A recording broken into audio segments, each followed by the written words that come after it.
everyone. As we move toward the fifth European discussion on climate risk and finance, we must address the gap between setting climate targets and operating a stable carbon free grid. To explore how we can bridge that gap, I'm joined by Julia Sander. Julia is the CEO of the Long Duration Energy Storage Council and chair of the Global Renewables Alliance. She has spent over 25 years navigating the complexity of energy policy and grid operations, from her time at the US Department of Energy to leading global coalitions today. Her work centers on a massive challenge: scaling energy storage technologies 50 times over by 2040 and unlock $4 trillion investment opportunity. In this 10 minutes industry blitz, we will dive straight to talk about the practicality of storage, the necessity of diverse leadership, and the market signals required to make 24/7 clean energy a reality. Julia, thank you for joining this interview today and for setting the stage for our upcoming fifth European leader discussion. Thank you for being with us today. Oh, thank you so much for the opportunity, Salima. This is fabulous to be with you again. So, to start, I have a question for you today. I have a series of questions, but let's start with the first one. Why is having more women in leadership crucial to shifting the energy sector from the fossil fuels to collaborative approach and clean resources? That's a great question because it really points to the need of diversity of thought. We gain so much more when you have different perspectives, different stories, different backgrounds come to the table to debate ideas, to really bring forward the best ideas. And if you've seen over the last few years, when you have over 20% and 30% of board diversity, not only in gender, but also age, you can see over 25% increase in profitability. And this has been a lot of conversations have happened at the World Economic Forum, where I just was in Davos, speaking about the importance of different perspectives and how much more value it can bring to organizations. Plus the fact that many generations are looking forward to diverse perspectives to represent their points of view as well. So you can connect to the customers just as much. Thank you, Julia. Going to international scene, what is the main principle behind global effort to improve energy access while we are safeguarding our climate and resources? It is super important to look at how we're balancing this urgency of addressing the constant weather patterns that are affecting our daily lives to looking at the affordability. How do we pay for infrastructure that we need for our livelihoods? And this is where long duration storage comes in as part of a solution, whether you're in farms, islands, rural communities, urban centers. There are solutions to help address the needs of various customers, really showing that we need to have choices to give us the flexibility to look at different technologies that can provide around the clock energy, around the clock heat in a very affordable way. And this is something, again, that long duration energy storage provides today, which is so important for addressing these ever changing needs. Going to the needs, we see that LDS Council estimate the need to jump 50-fold by 2040. What the main regulatory barrier that can harder and make it more difficult to reach this goal right now? What you see? What's great to note is that this is a big number, 50 times over, but it has been done before. If you look at various industries really starting to scale, you reach a tipping point once you start removing some barriers. And so this can be achieved if we look at, I think, 4 key areas. One is the revenue risk. Like, how do we demonstrate the predictability in the long-term revenue? And how do you really make sure that you're really determining bankability? And then by doing so, you really need to look at the standardization of the performance data, the modeling tools. Are they even giving the right attributes to all the ancillary services that long duration energy storage can provide? So it's updating the models to really make sure that you're really able to see the entire picture to really get a good picture of the risk. And then really starting to better understand, moving from pilots to commercialization. There are some first of kind projects, but there have been we have over 500 projects in the pipeline and over 250 deployed already today. So it's really trying to demystify that this is 10 years away.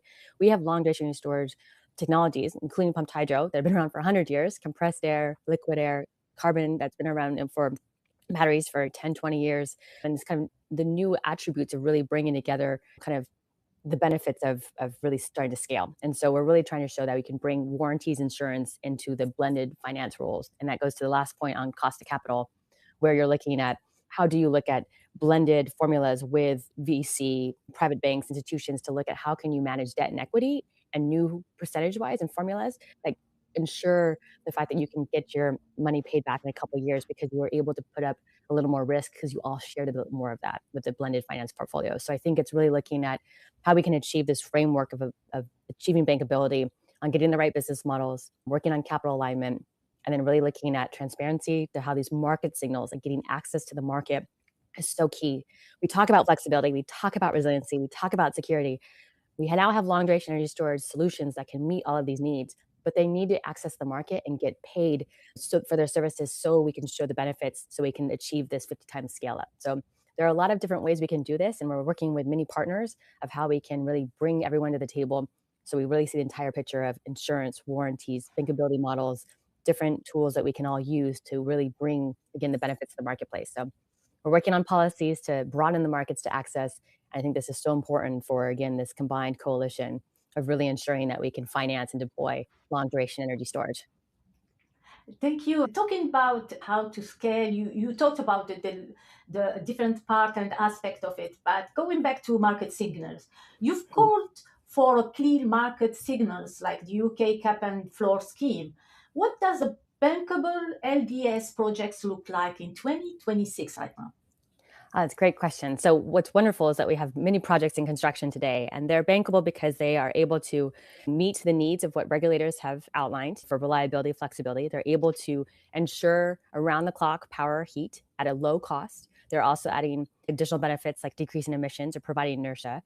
Another component is the fact that they are bankable because they are also, in addition to addressing policy needs, they're addressing the reliability needs and the security needs. Like you have local homegrown energy, heat, power that you can use on site. And I think that is also what makes this very bankable, is that over time, these are very low cost assets. And I think that's why it's so important to show that the bankability, there might be some upfront CapEx costs, but because of these long-term contracts, it really demonstrates the bankable value of providing all these additional services. So we have the ability to, the policies that are starting to support long duration storage, we're having more of the bankable financing tools.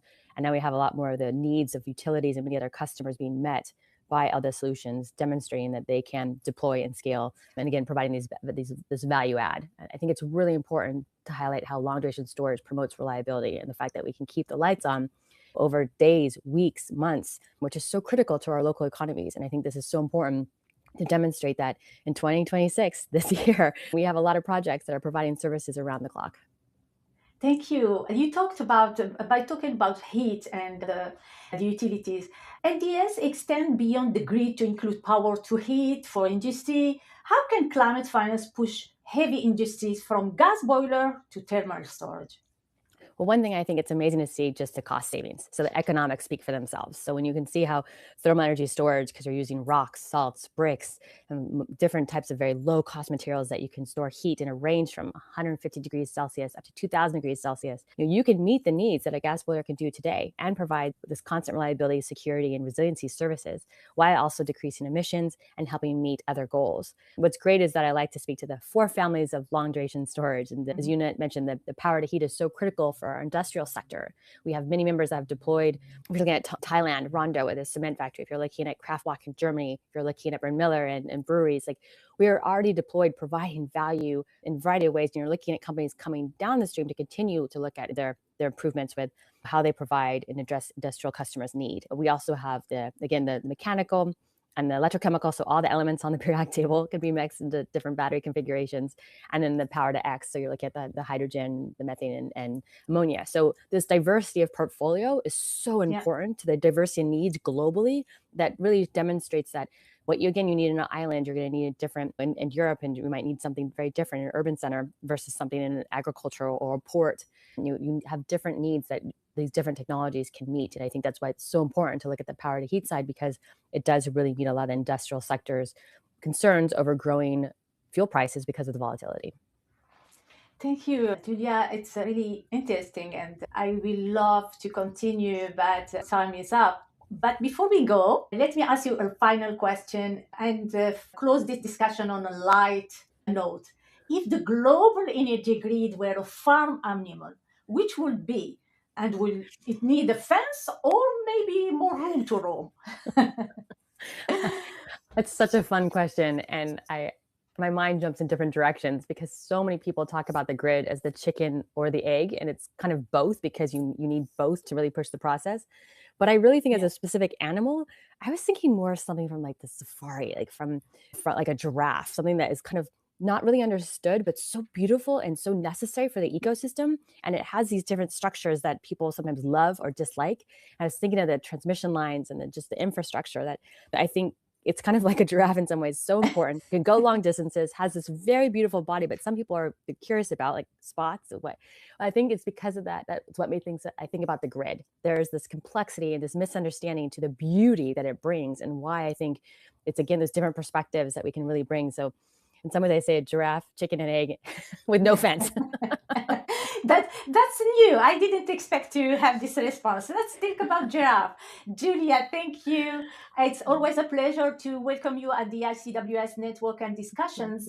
And thank you for showing us this time that LDS is the shock absorber that we can use to make affordable, resilient system possible in Europe, in North America, everywhere we can. And let's keep that in mind while we will jump on 26 on our session on climate risk. Thank you so much, Julia, for being Thank with you us. again so much.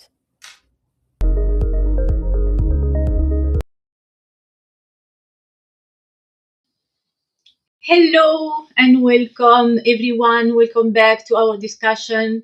I hope you enjoyed that short interview with Julia Sauder, CEO of LDS Council, and with her insight on energy storage. I'm sure that it sparks some question already to the floor. I'm your host for today, Salima Ebash-Steven, ICWS Commissioner, and we are going to dive into the critical intersection of climate resilient infrastructure and climate finance in Europe and beyond. And for today, our agenda, we will discuss on solar power, grid flexibility, ESG data, and new risk management framework. With a slight shift in our agenda, we have tightened the focus a little bit, and I'm thrilled to welcome today high impact leaders connecting from Europe, London, France, and I think somewhere else. I'm not sure about Sonia, but welcome first to Sonia Dunlop, CEO of the Global Solar Council. She's a leading voice for the solar PV and climate finance globally, and she is joining us today. Thank you, Sonia, and welcome to the discussion. Thank you for having me, Salima. You're welcome. Then we have also our new addition to this network, ICWS, Dorota Wojnar, head of the ESG risk unit at the European Banking Authority, spearheading the standardization of financial resilience. Dorota, we are pleased having you today. Thank you for joining. Thank you for the invitation. It's my pleasure to be here. Thank you, Dorota. To help navigate this discussion today, I'm handing right now the mic to Pranjal Mathur. Pranjal is ESG data analyst at Osborne Clark, and he is a valued member of the ICWS Advisory Board. Pranjal, the floor is yours, and thank you. Thank you. Thank you, Salima. Thanks everyone for joining today as well. As we've heard in those lovely 10 minutes at the start, the conversation here today is really going to be around solar energy industry, but also very much with a focus on climate risk. And it's great to have both of you here to start that off, Sonia and Dorota. Sonia, let's have a start with you. So I guess in the context of today's world, we live in a world where the entire conversation on climate change is politicized and is also very much discussed at that geopolitical level. What do you make of the boom in solar energy and how Europe is positioned in terms of the technological and financial capabilities as compared to other countries, say China, for example? Thanks, Pranjal. I mean, it's a really good question, and thanks for having me on today. So yes, I mean, solar and battery storage are booming around the world. Just last year, we installed almost 700 gigawatts of solar PV around the world. This year, we will do pretty much the same. We are by far the 80% of the new electricity this year, and growing at a rate that was the fastest growing source of electricity ever seen in civilization. Why? Because we are the cheapest source of electricity ever seen in the history of civilization. So the world is going solar fast, and we are on track, and this is something the International Agency has said as well, for 50% of the world's global final energy supply, final energy demand to be supplied by solar by 2033. The global solar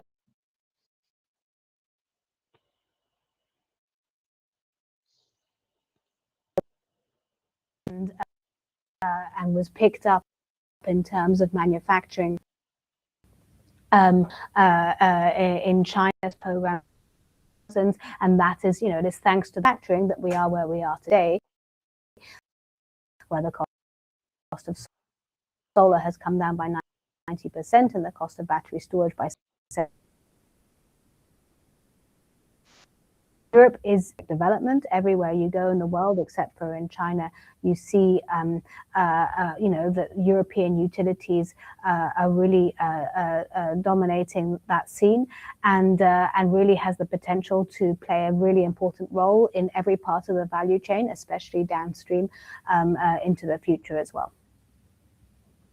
Amazing. Thank you for that. That's so detailed, and it's incredible to hear that story. I think it's really in the last decade where I think we've seen that exponential effect, and that's exactly what you've just described there. Just on that theme, very curious around what you think are some of the more innovative financial solutions that have de-risked solar. So you talked about China, of course, playing a big role there, but if you could share a little bit more on what exactly was the mindset change and how did it become more lucrative for investors to invest in solar? I think we still hear about green premium in the financial industry as a risk to investing in renewables. Would love to hear your thoughts on how solar has become more lucrative for investors. Yeah, I would say some of that is slightly out of date. So I was just talking to someone earlier who says that in many global south countries around the world, the cost of finance for a solar project is now lower than it is for a natural gas project. It is easier to get finance here in the city of London, where I am based, for a solar project than a fossil fuel project. So I think that is changing fast. I think even though the manufacturing is all done or is largely done in China, I think the financial innovation and all the financial services are all provided in Europe, really, right? London, first and foremost, is a global hub for renewables finance, but also Milan actually playing a large role, thanks in part to the early scale up of solar in Italy around 2008. And the financial innovation is really about, first of all, understanding that an operational utility scale solar asset is a very safe asset. When the bond market is maybe seen as slightly more risky, there is often a flight to safety to assets like operational solar assets, especially those, of course, that have some kind of offtake agreement. The other innovation is, of course, that a project is flipped several times in the course of its development. So obviously the early development phase is very high risk. And the construction phase also bears some risk. Once a project has been operational for 2 years, that is when it becomes an entirely safe asset. There are no issues there, and it can be flipped again and again and refinanced several times. And then, of course, there's in the residential and in the commercial industrial rooftop solar sector, which is often forgotten, there is the fantastic innovation that we've seen primarily actually in the United States, but also elsewhere, around what's called third-party leasing or rent-a-roof models where a third party comes and installs the solar and the battery storage in a building, pays the upfront capex costs, and then sells the electricity via a mini power purchase agreement to the tenant or inhabitant of the building.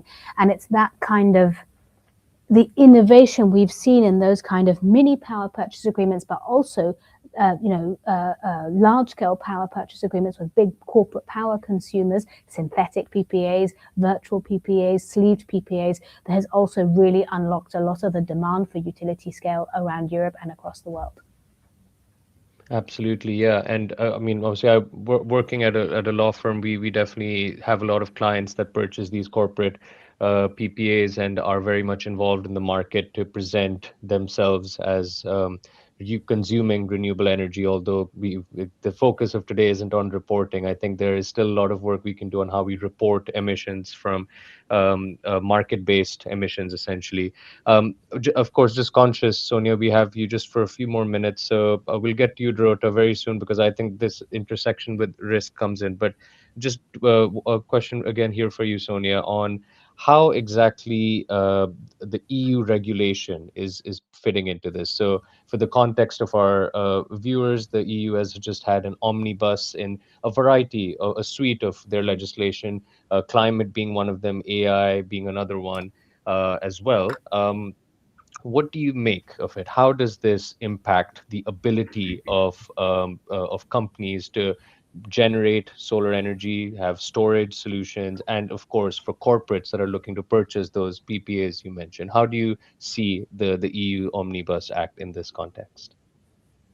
Yeah, I think the most important piece of EU legislation that's really influenced the way procurement works around the world in terms of solar and battery storage has really been the CSDDD, the Corporate Sustainability Due Diligence Directive, which has really influenced the way buyers all over the world think about the ESG risks in the supply chain. And indeed, in response to that, we in the industry, and in response to the request from investors, from climate investors, from ESG investors, we've created a scheme called the Solar Stewardship Initiative, which is a multi-stakeholder scheme with international financial institutions, with human rights and environmental CSOs, and with ourselves represented as the industry, in order to set high-level standards in terms of ESG standards, in terms of the supply chain, environmental, social, and governance standards, and a sort of an audit scheme that actually goes and audits factories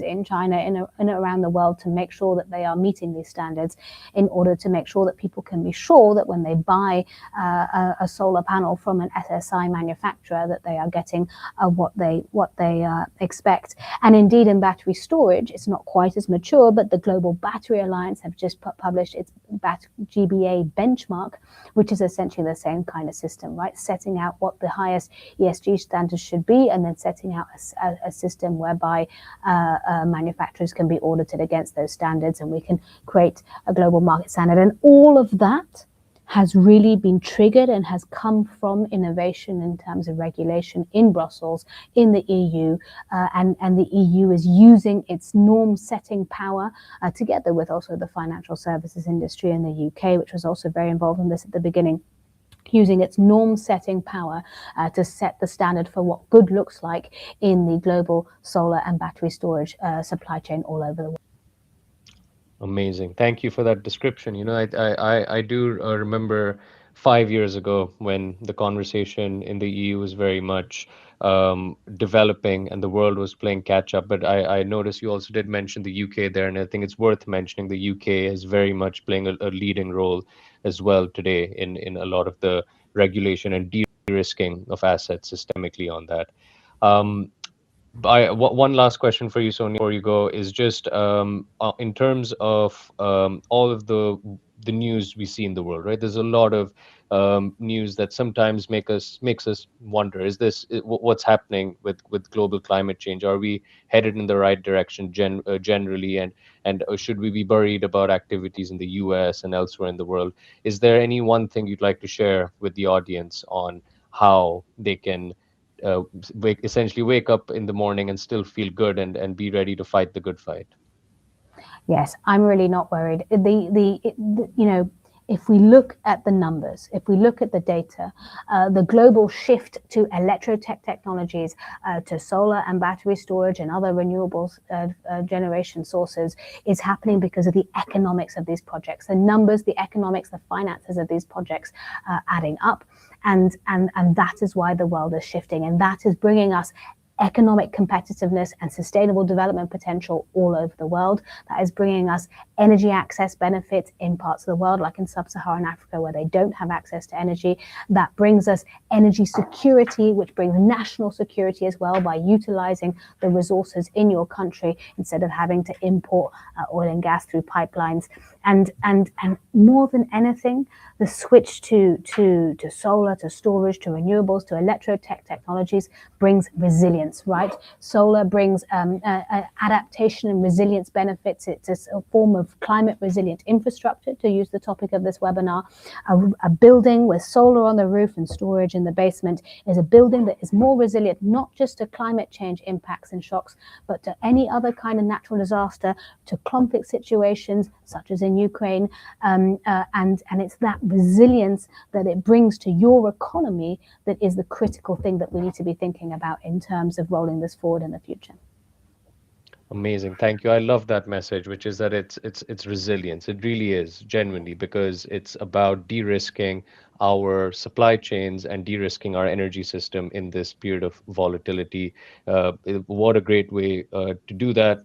And solar does that absolutely. You can have off the grid, on the grid solutions. It's a great way to do it. Thank you, Sonia, for your time there. I'm going to jump to Dorota now, and I think this is a great segue into talking about your work as head of ESG risks at the EBA. So tell us a little bit more about that journey that the EBA has taken in making and bringing ESG risk management to the forefront of regulatory bodies, and how this has impacted the financing of sustainability solutions at large. Yes, thank you very much. I'm happy to do that. But let me first, Sonia just disappeared. She had to leave, but I wanted to thank her for the positive message about the impacts of the EU regulations on the development of this market. And that's really great to hear, that all these efforts that the regulators are taking are really bringing the effects as they are supposed to. But coming back to your question, I will not go through all the journey that we've been through, because we have started that journey quite early, back in 2018 already, when it was still an emerging topic. The sustainable finance, the climate change, the ESG risks. The first thing that needed to be done really is to set the foundations for the understanding of what this really means, how to classify these risks, how to understand them, what effects they can have for the banks and for the broader economy, to be able to address them in the appropriate way. And as Sonia was talking a lot about opportunities and developments on that front, but me, I'm representing a regulator, a financial regulator. So my perspective is of course on the risks. The mission of the European Banking Authority is to help safeguard the financial stability. That's why the perspective is on what risks does climate change and broader environmental risks bring to the banks' balance sheets, the banks' portfolios, and how they should manage that, and how they should handle this new situation. So the only thing what I wanted to say about the starting of this work and the conceptual foundations is that this work was done in the broad international cooperation, which I think was really crucial, because from the very beginning we were saying this topic and this issue as a global issue that has to be addressed globally and in a consistent way. So I think that was a very positive message from the beginning, that the way that we are understanding these risks right now was really developed together globally. There are two main international bodies that were playing an important role in this. First is the Basel Committee for Banking Supervision, which is really the global standard setter for the banks. And then the NGFS, the Network for Greening the Financial System. This is a voluntary network of the of the central banks around the globe, which has a very broad membership right now, that also contributed very significantly to setting this common understanding of what are climate and broader environmental risks for the banks. But then, skipping all this long journey about what we did in the meantime, so maybe where we landed up in terms of what banks and their supervisors are required to look at the moment in terms of risks. So the first thing was really to look at the bank's lending practices, and I think that this is what is the most interesting also from your perspective in here. So already since 2021, all banks are required to consider ESG risks in the lending processes, in the lending decisions, but also then in the monitoring processes. They are all required to have specific policies and procedures to address these risks, and including through the valuation of the collateral that they are taking to secure their loans. So that was the first big step, I would say. Then the second focus point was the transparency, and then transparency bringing market discipline. So we came up with a set of templates for banks on how to disclose the risks that they have on their balance sheets in terms of climate risk, and then these numbers would be accompanied by the narrative, by the descriptions of what banks are doing to address these risks. So that was an important step towards providing the transparency for the markets about the risks that banks are facing and also the way that they are addressing them. Then we also looked at the area of internal governance, so how banks are setting up their internal arrangements, internal policies, controls, and to make sure that they also take into account the ESG risks in these arrangements. So these requirements are also already out there, and banks are setting up specific committees or specific structures to address climate and broader ESG risks. And then I think the milestone really came. Was it not last year? It was in 2024, where we saw in the EU what we call the revised banking package. So banking package is the main capital requirements regulation and directive for the banks. So these are these pieces of regulations that are really setting up all the main rules for the banks, how they are functioning. And the change of these rules brought to light exactly the ESG risks in a much more prominent way. These rules are applicable from January this year. So this is really right now when these strengthened rules start applying. What I mean by this is maybe the most important aspect to mention. I will not list all the elements, but from now on, banks are really required to manage the ESG risks in a more solid, prominent way. Let me just say that, and they are all uh, required to have specific plans to address these risks in the short, medium, and long term. So this is the requirement that is really bringing influence on their strategies, on their business models, and on the lending decisions eventually as well. So based on that, we as the EBA, we provided quite extensive guidelines for the banks on how they are supposed to apply these requirements, how to manage ESG risks, and how to structure those plans to address these risks, and also how to organize their scenario analysis that will also support the assessment of the risks and setting up the strategies to address them. So that's where we are right now, and we are really looking forward for the banks to start applying these rules, and we will be monitoring or following these developments quite closely. And then on the next step that is on our agenda is we want to incorporate climate risk within the EU-wide stress testing exercise that the EBA is running every 2 years. So this is what we are working on right now, and hopefully already in the next release of the EU-wide stress testing, we will also see the climate risk as one of the dimensions that will be addressed. Got it. Got it. Thank you so much for taking us through all of that. What stands out to me personally is the fact that if we look at the evolution of sustainability in the corporate world, especially within the financial sector, it's become more and more professionalized, and it's mirroring a lot more in terms of the sophistication of risk analysis, risk management that the financial world does for all their assets, for the way they would look at a balance sheet, the way they would look at a profit and loss account.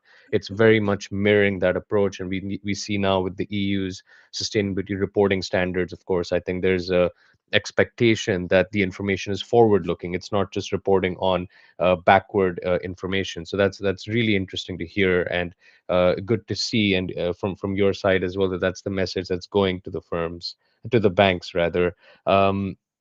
Could you tell us a little bit also about data and the role that data plays in all of this? So we've obviously heard from Sonia just the volume of growth that is coming when it comes to solar energy, both in terms of excess capacity that needs to be met, but also in terms of replicative capacity, removing the fossil fuel. How does the data coming from industry play a role for banks that are looking to include it in their governance and decision making process? So data is clearly crucial for banks, but the data to be useful and usable by banks, it has to be reliable, it has to be relevant, and it has to be comparable. So this is the area where there are still some challenges that banks are need to overcome, but there has been a lot of progress done over the last years. So data, why is data crucial for the banks? Banks need to manage their risks and manage their strategies in a way that is that is feasible, right, in the big portfolios that they have.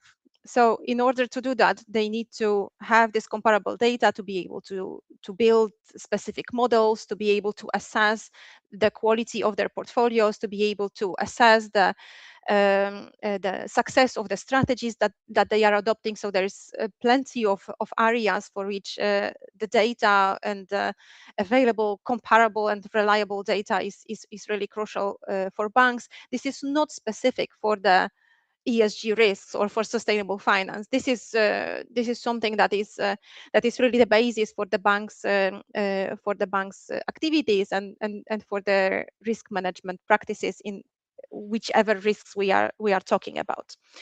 But I think that in this particular context that we are in, what is uh, perhaps even more important at this stage where we don't yet have very established practices, we don't yet have very reliable models that banks can use. I think what is really crucial at the moment is the engagement between banks and their counterparties, their clients. And this is the kind of dialogue that can bring benefits both for the banks because they learn about the business, they learn about what kind of risks they are facing by financing these activities, and they learn about opportunities that this may bring as well. But then on the other hand, for the counterparties, I think this dialogue may also be very useful, because then they can pitch their case, and also banks can actually encourage and support them in transforming their activities, in transitioning towards more sustainable activities, because then the objectives of those companies or those projects will then potentially coincide with the ambitions and the targets that the banks are setting for themselves based on the transition plans that they are developing and they are setting up. So I think that this is really the crucial form in which the currently existing data gaps may and should be filled in. But of course, the efforts to improve the data landscape that we have right now should continue, and I think that there is no question about that. That also banks and a large number of data providers are making a lot of effort to go in that direction. Yeah, yeah, you're absolutely right. And I guess just to fill in another idea, there is just the fact that if we look at the quality of data that's now available at project level, it's far less dependent on proxies. It's actually a lot of live primary data, Again, I work a lot with carbon data, so the example that comes to my mind is embodied carbon of infrastructure projects.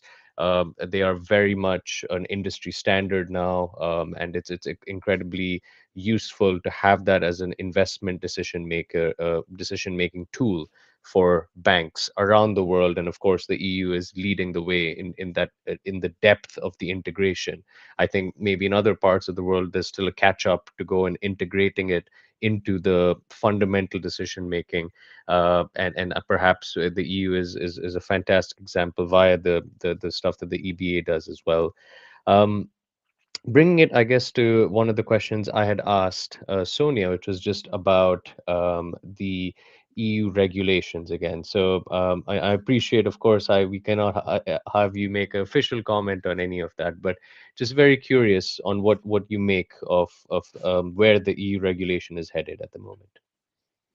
So I think that the efforts that the regulators are taking right now are very important. In fact, because in order to effectively finance the transition, in fact, and finance all the projects that are waiting out there, and we really want them to be realized, we need to have a financial system that is functioning efficiently and is stable and is able to provide all this financing that is needed. So I think that the efforts that the legislators are taking right now to simplify the rules and to make them more usable, more feasible to apply, to reduce the cost of compliance. This is all very important, and I think that it is fair to say that the initial requirements for the corporate sustainability disclosures that were set up in the EU were perhaps a little bit too ambitious. That maybe was a little bit, let me say, overkill, right? And I think it's a good signal that that the legislators are trying to bring that down a little bit to more feasible state. And what comes with it is, I think, of crucial importance that if we focus on smaller amounts of data instead of a lot of data points, but fewer of them, then there will be perhaps, hopefully, more focus on the quality of this information and not only the quantity of this information. So this is where I hope this is all heading. But of course, there is a fine balance here to be reached to make sure that we ensure that sufficient and appropriate level of transparency remains, while at the same time making the rules feasible, possible to comply. So yeah, I think I can I can stop here on the comment of the regulatory developments, because there's a lot of negotiations that are still ongoing right now that of course I will not be able to comment on, but I think the motivation of these changes is on the right track. And I think what is perhaps important here to mention as well, that the EU objectives in terms of climate neutrality have not changed, right? So even if this might be perceived like Europe losing up on the ambition, this is not really the case, because the objectives remain as they are. Yeah, yeah. And just to emphasize again, I think you make a valid point that it's not that the EU's objectives on climate change mitigation, adaptation, and the other four environmental objectives has changed. It's just the fact that there's a cost and a competition impact that comes with putting that kind of burden down onto the wider economy. Of course, I think the reduction in data points. There was some really interesting analysis that it's about a half of the previous amount of points that need to have been disclosed. But of course, materiality plays a role in it as well. What companies define as being important. There's one question here in the chat that I think is interesting. So just around the role of ESG leaders in the world of changing regulation. To what extent do you think the rules are a catalyst, and to what extent are they actually sort of pulling back innovation in especially in energy and water. And curious if you have any thoughts on that. So I think that in this particular space, I don't want to advocate here regulation too much because I might come across as a bit biased on that front. But I think that really in the context of sustainable finance and bringing up the topic of climate change and environmental issues to banks, regulation in this case played an enormous role. And I think that banks really needed this push from the regulators, from the supervisors as well. In Europe, the ECB, which is the supervisory authority for the largest banking groups in Europe, they really pushed banks to start looking into it and start addressing these risks. But they also brought the banks to thinking about the opportunities that these changes may bring for them, right? Of course, the opportunities are not necessarily the main focus of the supervisors or the regulators, but because these conversations comes together and it's very much linked, then by applying the expectations and the rules in terms of risk, banks, I think, started moving towards really using better the opportunities that the transition can bring. So while maybe right now the machine is already on, right, and banks are taking a lot of efforts, and all the various stakeholders are also taking a lot of efforts. I really believe that the first push that came from the regulators and supervisors was really important one to get it going. Got it. Yeah, thank you for that. I'll just add to that.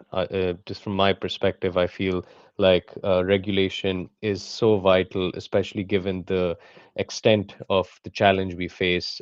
We have to be very careful about greenwashing risks. Fundamentally, there's a risk in under regulating. I think the downside is actually more.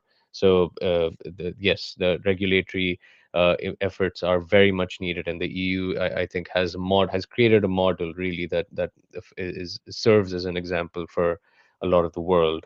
I can see we're getting some more questions here, just around the role that the rest of the world is playing in decarbonizing as well. Um, I guess one of the interesting ones here is just around energy security as well in the context of Europe and the geopolitical environment that we're in today. Any thoughts on how politics plays a role in all of this, to the extent that you can comment and share, of course? This goes a little bit beyond my Yeah, spectrum of speciality and responsibility. So I don't think I will be able to comment on that. But I think it's clear that this topic has become more politicized than it was yeah, before. So this is an element that is a struggle and a challenge on one hand side, but on the other hand, this is also a way to bring this up uh, to the political agenda through those individuals who are committed and who believe in the cause, right? So yes, it is the case, and we also see that there is clear interlinkages between the climate risk, environmental risk, and also geopolitical risks, right? And I think yeah. that this is also one of the reasons why the here discussion is focused on climate risk, but you see my role and my title is about ESG risks. So the reason why these three elements are bundled together is because they are so much interconnected, in fact, and we see that very clearly through also linkages to the geopolitical risks that we are observing in the last years. Amazing. Thank you for that. I think that's actually a very positive note, actually, to finish on. Just the idea that there are risks, but actually those risks offer opportunities very much at the same time. And it's really about that perspective we take. Climate change isn't going away as a world. We have to solve those issues, and it's about just making sure that we keep going and doing the right things. So thank you very much for the time, Dorota, and thank you to Sonia, of course. I'm going to hand back to Salima. Thank you. Thank you, Pranjal and Dorota. We have covered some ground here. we shifted a little bit our agenda, but we have heard so many insight from Sonia. Thank you, Sonia, for joining even with the difficulty of your schedule. From Dorota, thank you so much, and Pranjal for being in the hot seat today. And we appreciate your insight. We have several also attendees who had dropped in the chat many questions. I will be happy and with your help to continue on LinkedIn responding to this question.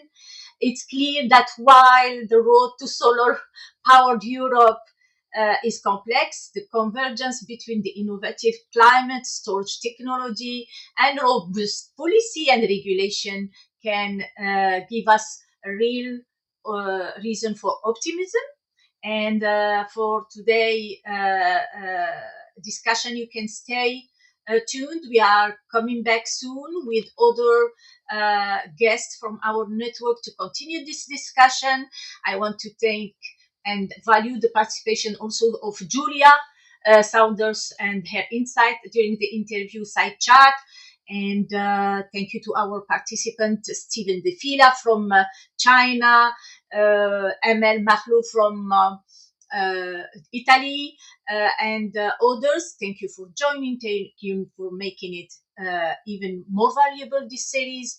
And I invite everyone to follow us and to get notice for our upcoming discussion for Africa and digital transformation, for US and clean mobility future. Until then, I want to wish you a good health and stay safe. Thank you, everyone.